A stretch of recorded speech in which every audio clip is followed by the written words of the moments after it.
Bobby woke up because he heard a dog.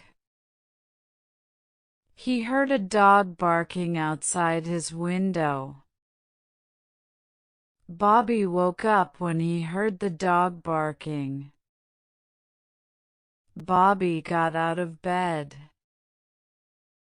He got out of bed and walked to the window. He looked out the window. He saw a big brown dog. It was barking very loud. Bobby opened his window. He looked at the barking dog. "Why are you barking so loud?" he asked the dog. The dog looked at Bobby. Then it stopped barking.